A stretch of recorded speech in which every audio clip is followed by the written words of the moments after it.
Hey, what's going on everybody? Justin here, and in this video I just want to share a few of the books that I am currently in the process of unhauling. I'm donating them to some thrift stores, and there's something like a charity bookshop that I can kind of donate it to a little bit of ways away. But yeah, I'm trying to free up about 5 shelves worth of space, I suppose. It's kind of my big goal, just to kind of free up space and, you know, just have more room for lots more new stuff coming in the near future. But yeah, I've already donated a couple boxes. I got a couple packed up as well. I think I'm about 3 shelves worth in. So yeah, my nice nature section's actually nice and organized and alphabetized and cleaned up and everything. So working on some of the history stuff right now, but yeah, in no particular order or anything like that. Let's just go ahead and get started. So we got Becoming Charlemagne, Europe, Baghdad, and the Empires of 800 by Jeff Sipek. And I had like 3 or 4 books either like on Charlemagne or kind of tangentially related to Charlemagne or Aes Chapelle or something like that. And I remember reading this one, but I don't really remember too much about it. I think the shtick is it's kind of comparing the Islamic Caliphate, Empress Irene of the Byzantine Empire, and Charlemagne all around the year 800 or so, and just kind of comparing the different empires in the western part of the world at the time. But yeah, other than that, I don't remember it being like super memorable or anything. And so I ended up only keeping like 1 book on Charlemagne, I think, if I remember. Like the one I haven't read yet. So like I said, just freeing up space. And kind of in a similar vein, we have Pagans, The End of Traditional Religion and the Rise of Christianity by James O'Donnell. And this actually, this was the first book I read by him, and I thought it was very middle of the road. I really enjoy the era of late antiquity, which is kind of the time of kind of like, you know, the fall of the Roman Empire through kind of like the first or through some of the early kingdoms of Europe and stuff, about you know, like Charlemagne's time and that sort of thing. Remember this one just being very meh, and then I tried another one of his books, which was something on like just kind of the fall of Rome or something like that. Yeah, the ruin of the Roman Empire, and I also thought that one was very middle of the road, so I gave him a second chance. And like I said, nothing really particular wrong, but like I said, since it was like kind of my favorite time period in history, I just kind of wanted a little bit more from it. Next up, we got Mountains of the Mind, Adventures in Reaching the Summit by Robert McFarlane. And this actually was a pretty good book. This is actually mostly just kind of making space. I had to make some cuts somewhere. And he's actually a pretty well-regarded nature author. I think this is the only one that I've actually read by him per se. And I remember actually enjoying it. I don't really do any mountaineering. I've climbed a few, you know, mountains. I know everyone, you know, people on the west coast kind of make fun of our mountains here on the east coast and stuff, but I've climbed Mount Katahdin and stuff. But yeah, I'm not like super into like, I guess, mountain climbing or peak bagging or mountaineering or rock climbing, anything like that. So like I said, it was just kind of a way to free up some space, but I highly recommend it if you're interested in mountains or any of those kind of outdoor activities and stuff. I think you'll really enjoy it. Over here we got Philip Hoare's The Whale in Search of the Giants of the Sea. I've read so many. I think I probably should do a video just on all the whale books that I've read. I remember seeing like that it had won some kind of a, Samuel Johnson Prize, whatever that is. But I was like, oh, this will be pretty good in a used bookstore. Didn't know anything about it going into. It's kind of loosely related to the author's kind of just like love relationship with Moby Dick, and I don't know, it just didn't like do it for me. I've read lots of really good whale books and some not so good. I don't even remember exactly what was so I guess not great about it. I think it just kind of like just dragged on. There just wasn't like a whole lot of meat to it. It was a lot of kind of tangential, like I said, stuff kind of related to like the literary kind of portions of Melville and things like that. So just like I said, just wasn't really my thing in particular.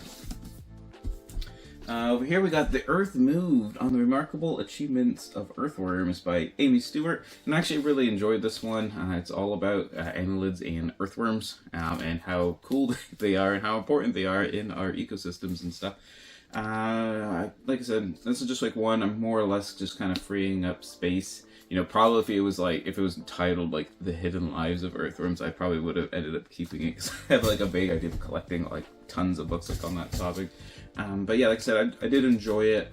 It's just not one that I care to have like necessarily stick around. But yeah, like I said, you actually learn a lot. You learn about like worm grunting, how to keep vermicomposting, which is, you know, raising worms for their kind of the organic material they leave behind and kind of churn up and everything like that. Use it for your gardens and things like that.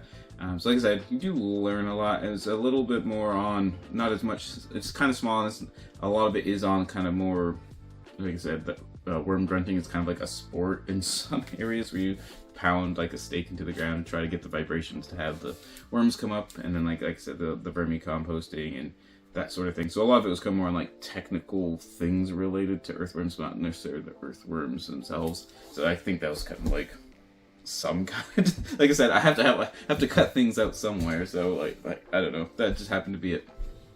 Next up, we got A World Lit Only by Fire: The Medieval Mind in the Renaissance, Portrait of an Age by William Manchester. And you see this all the time when you look up medieval books, popular histories of the Middle Ages, things like that. And I didn't like it. I thought this was like one of the most overrated like Middle Ages medieval history books that I've read. I think it came out in the 90s. Let us see. Yeah, if I could, you know, actually go to the copyright page, that'd probably help. 92, 93. It is a first edition, so maybe someone will not really like it. I don't know. Actually, it says national bestseller, so I don't see how it's a first edition, unless it's like a first paperback edition. Yeah.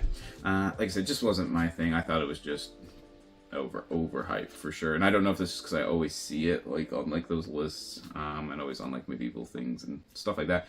But I just remember it being quite dry, quite boring, not like much like actual real thrust to it. And I don't know.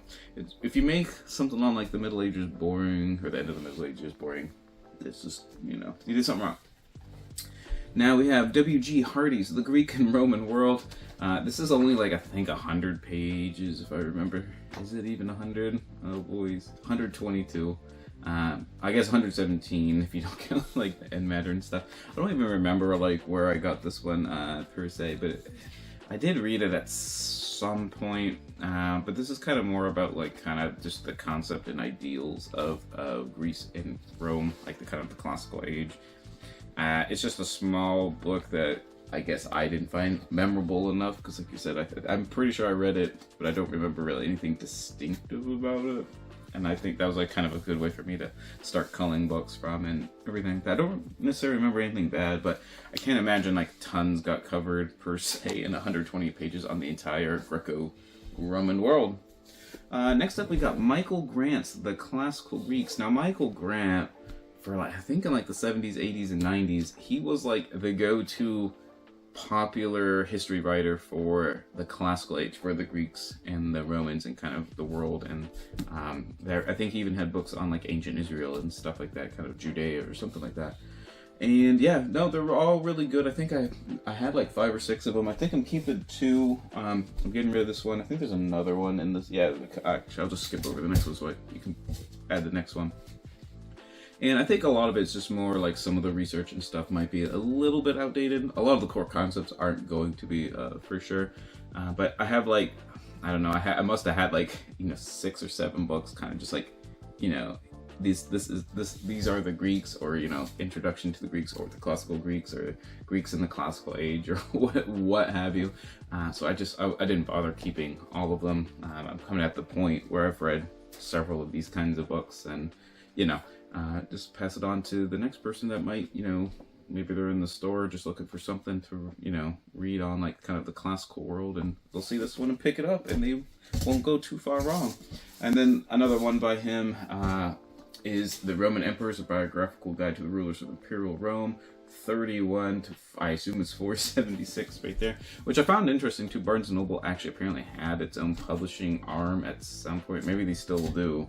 So I found that was kind of interesting when I called it. But this is literally just like a couple page snippets on every single Roman emperor. Obviously some, like, Augustus, Trajan and stuff are going to have a little bit more coverage. But even then, like, for example, like Tiberius has 9 pages, Claudius has 5. But he does cover technically, like, everybody, even like the Crisis of the Third Century. Granted, each of those, you know, you have Maximinus, Gordian, Gordian II, Balbinus, Pupienus, Gordian III, Philip the One, or Philip the First. That covers like 10 pages.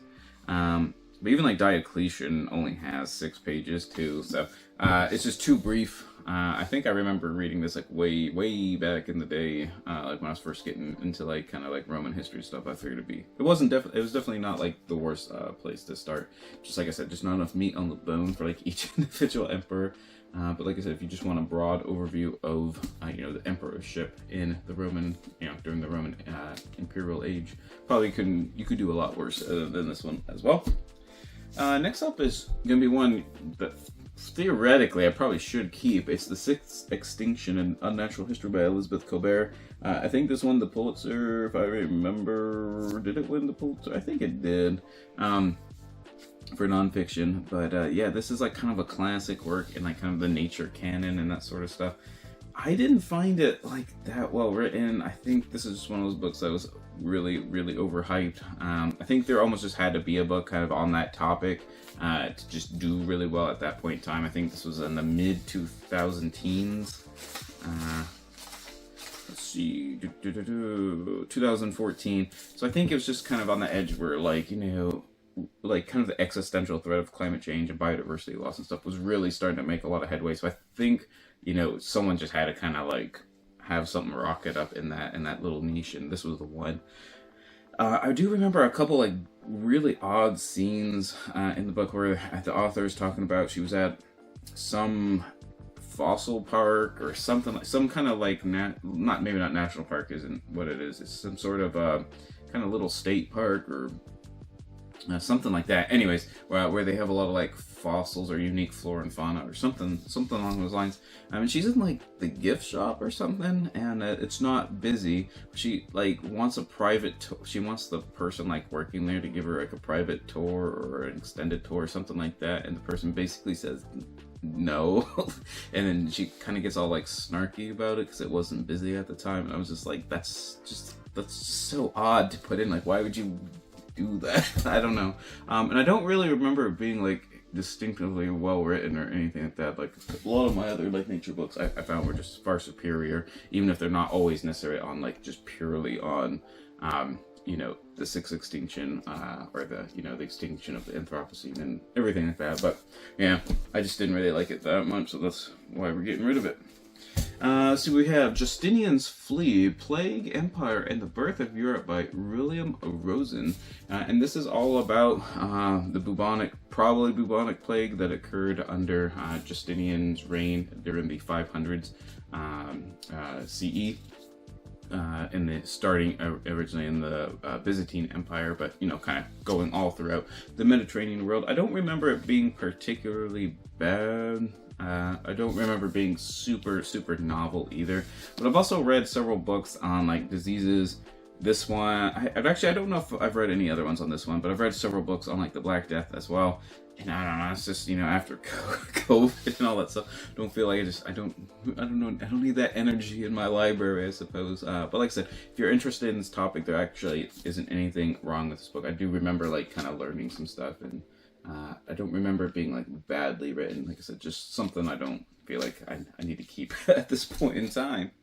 And then lastly, at least in this like segment, we have Greenpeace Captain, My Adventures in Protecting the Future of Our Planet by Peter Wilcox and Ronald Weiss. So this is all about Peter's, you know, shenanigans and adventures at captaining the Rainbow Warrior, which is one of the flagships of you know, Greenpeace's arsenal, I should say. Though arsenal's probably not a good word, because their whole shtick is basically no inflicting like no harm, no damage, not even like property damage and stuff like that. I found it really good. I like learning about kind of the ins and outs of how they go about deciding missions, going about preparing for them, living the life on the boats, going through with some of the stuff. You know, for example, like they were part of like when Russia captured a bunch of them and kind of held them hostage for quite a while until like the international community was kind of like rally around them and kind of secure their release and stuff. The only critique I remember about the book is there's a little bit of like kind of like chest pounding. You can kind of like feel it. I mean, granted, I suppose if you are like, you know, the captain of a Greenpeace ship, there's like that kind of confidence is gonna like show through a little bit. But like I said, that's not something I really like to like read about, if that makes any sense.